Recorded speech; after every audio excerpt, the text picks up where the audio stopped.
Jefferson Robbins for NCW Life. There's been a lot of change on the East Wenatchee City Council just over the past summer. 3 different representatives on that council have resigned and been replaced. But there's one competitive seat that's up for election in November. That's the position 3 seat. It's being sought by 2 different candidates, Paul Harrison and Nikki Darling. Paul Harrison joins me right now. Thanks for being here. Thanks for having me. Appreciate it. Really appreciate it, Paul.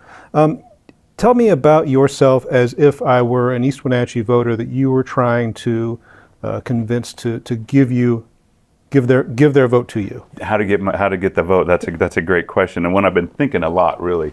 The unique thing about living in East Wenatchee is we are in a very fortunate position. We have a great community. We have a great police force. Our infrastructure is sound. What I really want to be for the citizens of East Wenatchee is I want to be the person that they can come to when they have a question on the city council.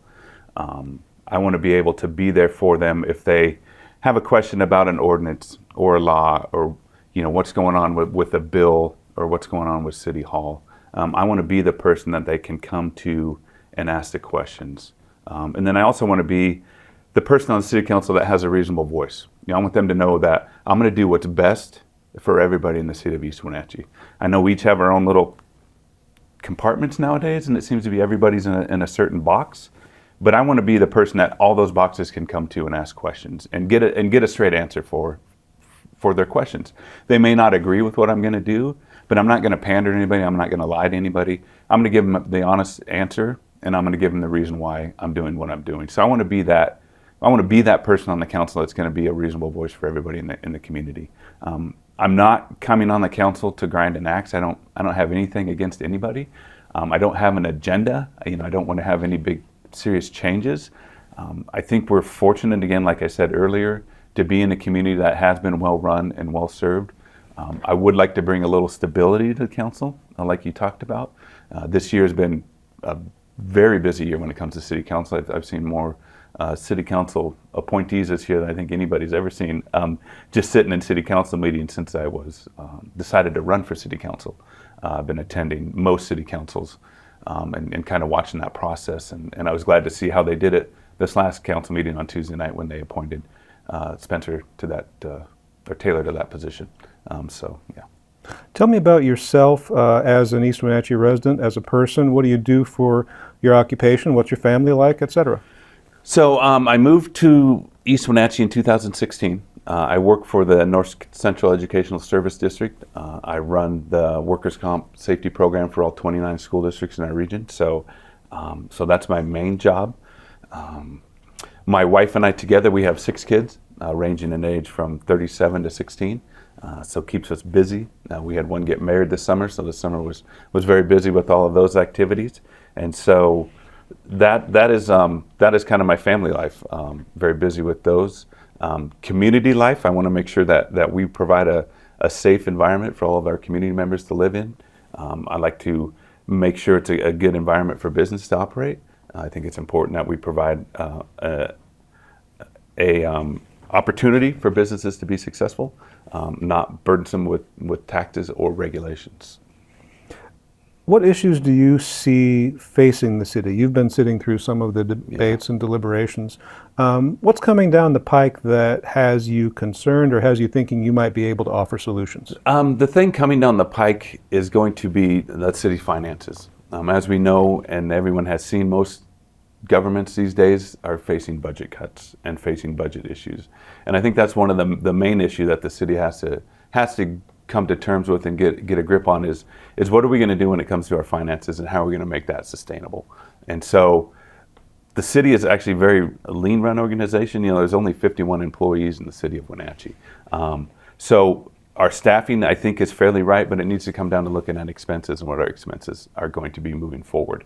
Unfortunately, when it comes to employees, those expenses are not getting any less.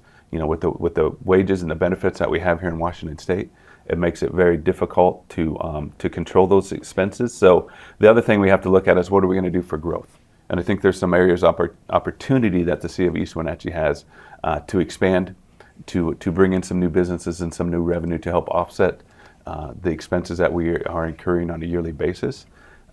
The sales tax increase that the City Council undertook 2 weeks ago for public safety will go a long ways to help offset some of those budgeted resources. So we'll have an extra $550,000 that we'll be able to apply towards public safety. So our law enforcement personnel, all of those people. So that will help offset some of the funds lost in our general fund. But I do think we need to look at what's the city going to do long term when it comes to growth, whether that again is expanding the footprint of the city, or how do we bring in new businesses into the city? How do we revitalize downtown? How do we get the Wenatchee Valley Mall to be an attractant that it once was to businesses? And how do we bring in? Can we bring in another anchor store? Can we bring in somebody that's gonna generate the services that we need in the valley, but also for the city the revenue that we need moving forward?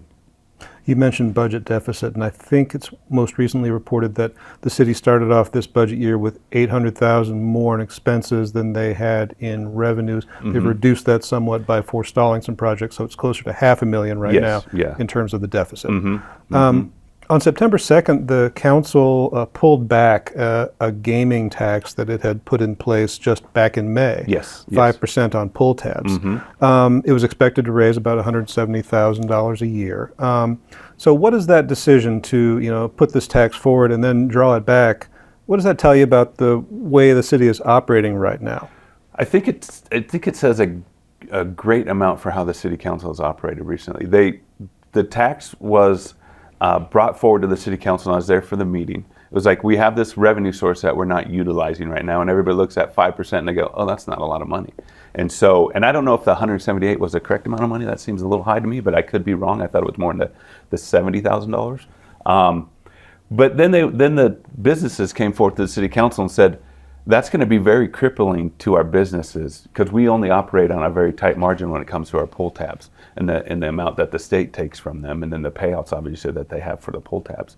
So there was actually going to be businesses that said we can't operate if we have this tax on our pull tabs. That's going to make us remove those from our establishment. So the city council actually sat down and listened to the business owners in the community, which is something I would really value myself to be able to do also, is to look back and say, we made a mistake. We don't want to be an extra burden on our businesses in our community. So the city council took a look at that and said, we would much rather have our businesses continue to be in our area and generate revenue in other areas than to place an undue burden on them that would cause them extreme hardships in some cases and maybe cause some of them to close down, which we do not need another empty businesses in East Wenatchee. So I think they did the right thing in repealing that ordinance that they had passed because they took time, they sat down with the community, they listened, and they realized that what they were getting in tax revenue was not worth the burden they were putting on the local businesses.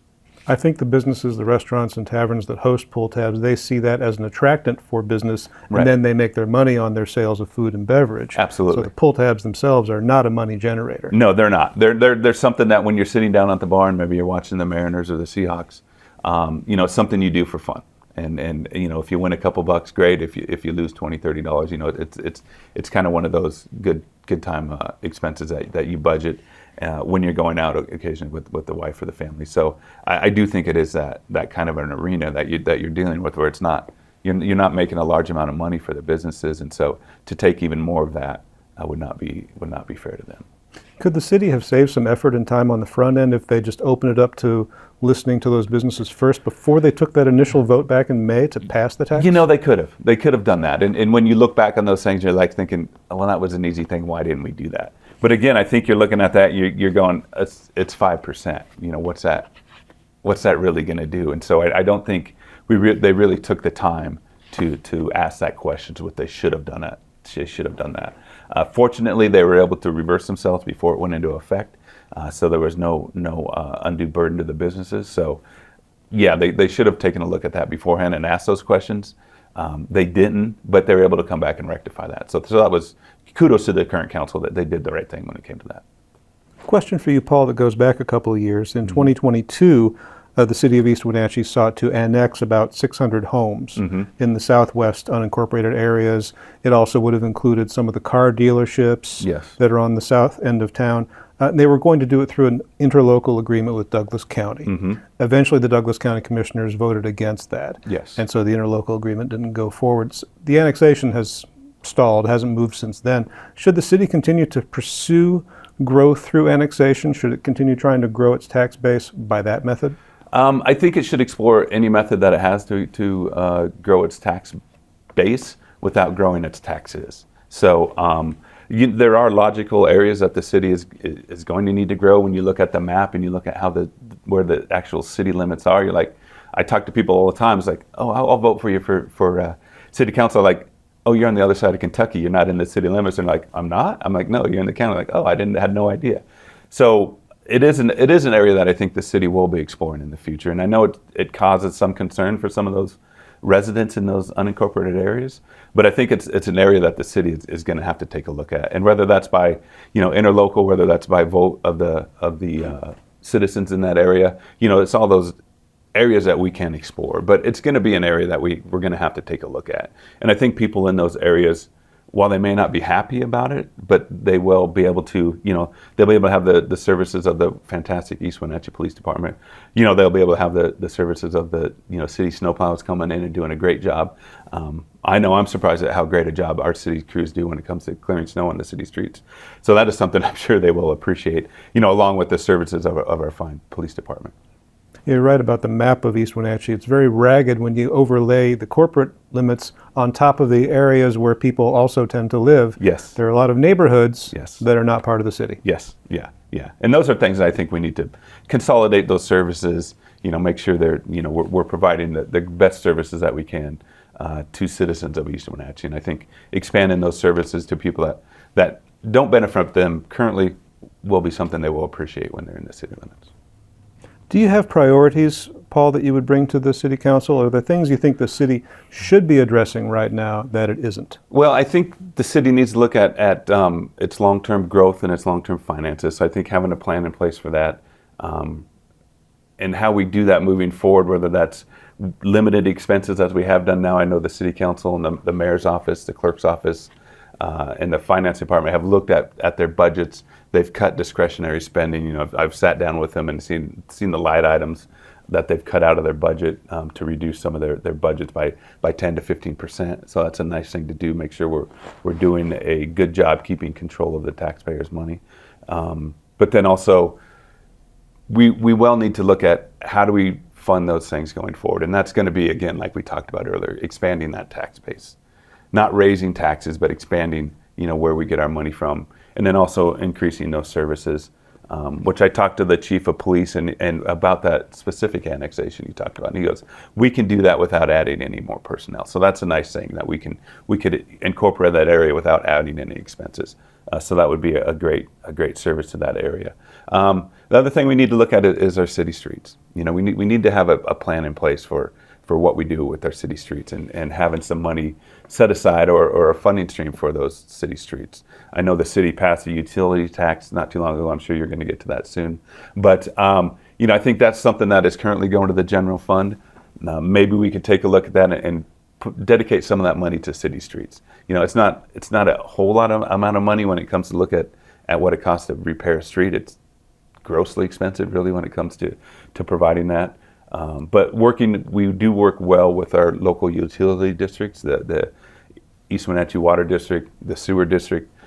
So if they're doing any work in a street, we'll do everything we can to kind of take other halves of the street, make sure that when they're done with the repairs, the whole street is repaired and not just the section they were working in, because that's, nothing's worse than driving down an old street and there's one brand new section of asphalt where they dug up a pipe and replaced it. So having a funding source to be able to make sure we maintain city streets in a safe and drivable manner, I think is something moving forward.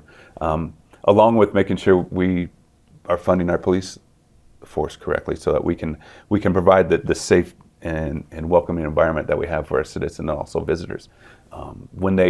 When they were looking at that city, when they're looking at passing the sales tax increase for public safety, they did a study at Costco. Who shops at Costco?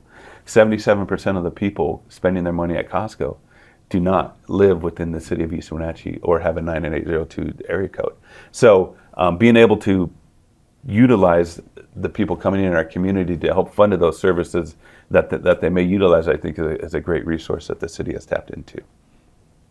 Anything else you can think of, Paul, that I didn't touch on or that you think voters should know about you going into this election? I think they should know that I'm a reasonable person. And again, like I talked about earlier, I'm not coming in with an axe to grind against anybody. I think our current makeup of our city council is some very reasonable people that are doing absolutely the best they can for our citizens.